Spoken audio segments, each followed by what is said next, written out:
The Chosen One's Journey by DragonWolf12. It had been several days since Ash had captured Bulbasaur. He and his friends were traveling on Route 24, and according to Brock, were scheduled to run into a Pokemon Center fairly soon. As usual, Ash was the first to waken and spend an hour or so meditating and centering his aura.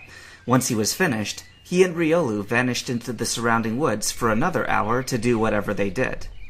They were only 5 minutes away from camp when Ash felt it, a burst of pain and fear that reverberated through his aura. Riolu must have felt it too, because as one, both he and Ash whirled to face the same direction. Sparing a quick glance at each other, both knew what the other was thinking even without the aura bond. "Let's go," Ash said, and together they raced into the foliage. After 5 minutes of dodging trees and leaping over bushes, Ash and Riolu burst out into a clearing to a horrible sight. In the middle of a clearing stood a trainer. He had blue hair with sunglasses perched on his forehead. He wore a pink-collared shirt with a leather vest and a red bandana around his neck, but that wasn't the horrifying part. On the ground in front of the trainer lay a Charmander. It looked horrible. There were cuts and bruises all over its body. It was sporting a black eye, and worst of all, its tail flame was incredibly small. "The most pathetic excuse for a Pokemon I've ever seen!" the kid was yelling at the whimpering Charmander. "How can you even call yourself a fire type when you can't even beat a Bellsprout? That's it! From now on, you're dead to me!" Ash and Riolu watched in horror as the kid took out a Pokeball, dropped it, and smashed it underfoot. He then stalked off, leaving a broken and bleeding Charmander to fend for itself. The moment the kid was out of sight, Ash rushed in and examined the Charmander. "It's okay. You're going to be all right," Ash soothed. He reached for his pack, only to start swearing as he realized he had left it at camp. "Pidgeotto!" Ash telepathed to his flying type. "I need you to bring my backpack here." Pidgeotto gave a mental nod as he switched to Pikachu. "Pikachu, try to get Brock and Misty packed and ready to go. We need to get Charmander to the Pokemon Center as fast as possible." "Got it!" Pikachu replied. Ash returned his attention to Charmander. It was eyeing him warily and whimpering in fear and pain. "Don't worry, I won't hurt you," Ash said. "I'm going to take you to the Pokemon Center to get you healed up." Charmander seemed to relax a little, but he was still in deep pain. Ash gently laid his hands on Charmander's side and used Heal Pulse. As the golden energy washed over the small fire type, Ash was pleased to see many of the minor injuries recede, and his tail flame got slightly brighter. Unfortunately, a Heal Pulse can only do so much, especially with so many injuries, which caused Ash to put a lot more energy than normal into the move. "There now," Ash said tiredly. "How are you feeling?" Charmander replied gratefully. "That's good," Ash panted, even though he had no idea what Charmander had said. He was feeling like he was about to pass out himself. A small hand rested itself on Ash's shoulder. Looking over, Ash saw Riolu flash him a smile before closing his eyes, and the appendage on his head rose up, signaling that he was using aura like Ash had begun to teach him. Ash suddenly felt a surge of energy flow through him from the bond he shared with Riolu. Ash smiled. "Thanks, Riolu. That really helps," he said. "No problem," the emanation Pokemon replied. "Ash!" a voice cried from above. Ash looked up to see Pidgeotto swooping down, his backpack gripped in her claws. She dropped the pack, and Ash snatched it out of the air, immediately plunging his hand in, searching for a hyper potion he had gotten for emergencies. "Okay, Charmander, this is going to sting, but it'll make you feel better," Ash warned. Charmander conceded with a nod. Ash got to work, ripping off the one-time use seal and spraying each of the multiple wounds. Charmander winced with each application, but kept from crying out. Ash felt a sting of pride at the little trooper. Once Ash had finished, he helped Charmander sit up.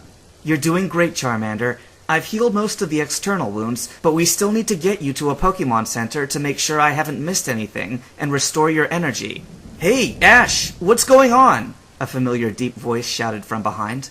Ash turned to see Brock and Misty running up behind Pikachu. "Great timing, Brock," Ash said. "We need to get this Charmander to a Pokemon Center right now. I can explain what happened on the way." Brock knelt down to examine Charmander. He spotted the hyper potion and frowned. I don't like these bruises on his chest.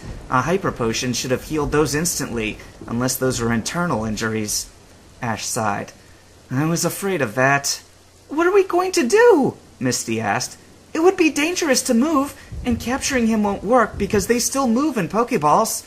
That's it! Brock exclaimed. He turned to Ash. Your team is full right now, he said. Yeah, Ash replied, uncertain as to why Brock was bringing it up. Great. When a trainer captures a 7th Pokemon, it becomes locked in suspended animation, Brock explained. If you capture Charmander as your 7th, then he will be safe until we can get you to the Poke Center, where Nurse Joy can unlock the Pokeball for medical reasons. Brock, that's brilliant, Misty said. Ash turned to Charmander. Is that okay with you, Charmander? Do you want to join my journey? Charmander stared at Ash for a moment, before nodding. Awesome, Ash smiled, as he pulled out a fresh Pokeball and tapped Charmander on the head, and he disappeared in a flash. The Pokeball dinged an instant capture, and immediately shrunk down, the white button on front turning red. Okay guys, let's go, Ash said, as he shouldered his backpack. It was nearly lunchtime when they made it to the Pokemon Center. Nurse Joy! Ash yelled as he ran to the center. Oh my, what is it? Nurse Joy asked. I found this Charmander in the woods. It's badly injured, Ash explained, holding his locked Pokeball. I've already used a Hyper Potion, but he's still hurt. Oh dear, she said, grabbing the Pokeball. It instantly unlocked and grew to full size as she grasped it. Chansey, I need a stretcher for a medium-sized fire type. A large pink Chansey was there a moment later, pushing a bed with fireproof lining. Nurse Joy released Charmander onto the bed and gasped at the moment she saw Charmander. Without wasting a second, she pulled the trolley into the surgery room, and the needle symbol above the door lit up. Well, Ash said, nothing to do but wait. An hour later, a tired but pleased Nurse Joy came out of the operating room. Ash stood up the moment he saw her and hurried over. How's Charmander? He's doing well, she replied. He was in critical condition when you brought him in. You probably saved his life with the Hyper Potion and the suspended lock of the Pokeball. He'll make a full recovery by tomorrow, but no battling for a week. Now, care to tell me how he came to be in that condition? Ash took a deep breath and nodded. He told her everything he had seen the other trainer do to Charmander, which unfortunately wasn't much. When he was finished, she gave a resigned sigh, surprising Ash. I was afraid of this, she said. The trainer you described sounds a lot like Damien. You wouldn't believe how many stories I've heard about how he treats Pokemon, not to mention how many Pokemon with injuries similar to Charmander I've healed. Unfortunately, as Damien destroys his Pokeballs to release Pokemon, there is no proof that any of the Pokemon ever belonged to him, so we can't press charges. That's just terrible, Misty gasped. Is there nothing that can be done? Brock asked. No, the nurse replied. Without physical proof, Officer Jenny can't do a thing. At the moment, Ash could care less what happened with this kid. He just wanted to see how Charmander was doing. Nurse Joy, he asked, is it all right if I see Charmander? Sure, she agreed, and led him to the recovering room Charmander was in, leaving Brock and Misty in the main room. He's asleep and recovering, but should wake up soon. Thanks, Nurse Joy, Ash said, as he took a seat next to the bed. She nodded and stepped out. Ash sighed as he looked down at Charmander. He was covered in bandages, the largest of which took up a good portion of his chest. Hey, buddy, Ash said as he started petting Charmander. How are you feeling? He said, not expecting an answer. Char, came a tired reply, slightly startling Ash. Oh, I didn't realize you were awake, Ash said. The Pokemon gave another weak reply, and Ash chuckled. I know I asked you before I captured you, but things were a bit hectic then, so I thought I'd ask again. Do you still want to be my Pokemon and join me on a journey to become a Pokemon Master? He asked. Charmander gave Ash a surprised look, then nodded his head vigorously. He slumped back onto the pillow, moaning as the pain suddenly caught up with him. Whoa, easy there, Charmander. I get it, Ash said. Don't hurt yourself, or Nurse Joy will wring my neck. Charmander smiled at the thought.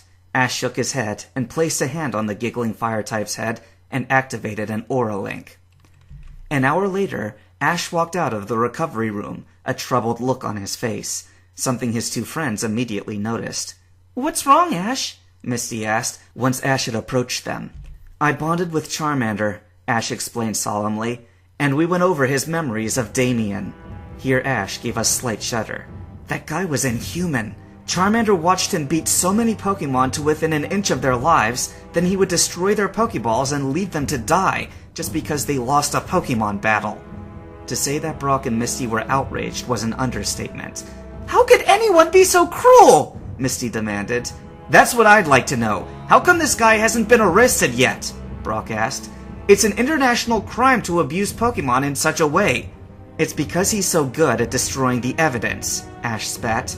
According to Charmander, he doesn't have a professor keeping track of the Pokemon he carries, and he keeps all the balls with him. Isn't there anything we can do? Misty asked. Unfortunately, no, Ash said. We'd have to catch him in the act. I didn't see him lay a finger on Charmander with my own eyes, and there's no law against releasing Pokemon, no matter what condition they're in.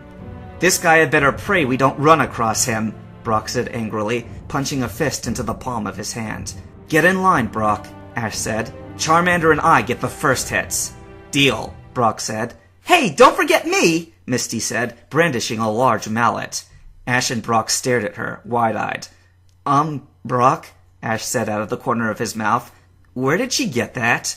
I don't know, Ash, the breeder replied. But remind me never to get on her bad side. Only if you do the same for me, Ash agreed. Misty rolled her eyes at them, but a smirk found its way to her face. The next day, Ash sat at the Pokécenter phone booths and dialed the number for Professor Oak's lab.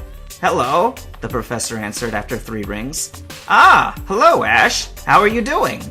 Just great, Professor, Ash replied. I'm just calling to transfer over 2 of my Pokemon to the ranch. All right then, just place the Pokeballs on the transporter, Oak instructed. Ash did so, and watched as the 2 red and white spheres were vanished away. All right, I have them right here, the professor said once he'd received the teleport. Thanks, Professor. Take care of them for me, Ash said as he signed off. Of course, Oak replied, and he too signed off. Ash closed his eyes and reached out with his aura, trailing the bonds he shared with all of his Pokemon until he reached 2 specific auras. Can you 2 still hear me? He asked. Yep, loud and clear, Pidgeotto replied. I can also hear you, Gyarados said. Good, keep up your training, Ash said. You don't get to slack off just because I'm not there. We will, came the collective reply. Ash gave a mental nod and went to pick up Charmander. An hour later, the 3 friends walked out of the Pokécenter, intent on continuing their journey.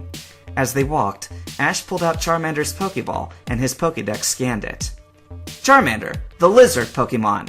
A flame burns on the tip of its tail from birth. It is said that a Charmander dies if its flame ever goes out. This Charmander is male and has the ability Blaze. He knows the moves Flamethrower, Scratch, and Smokescreen. Wow, he must be a strong Charmander to know Flamethrower at this age, Brock commented. Yep, and he's just going to keep getting stronger, Ash said with conviction. In another dimension, a large figure watched as 3 children walked along a path in the faraway Kanto region. My plan is coming along perfectly, the figure said with a smirk.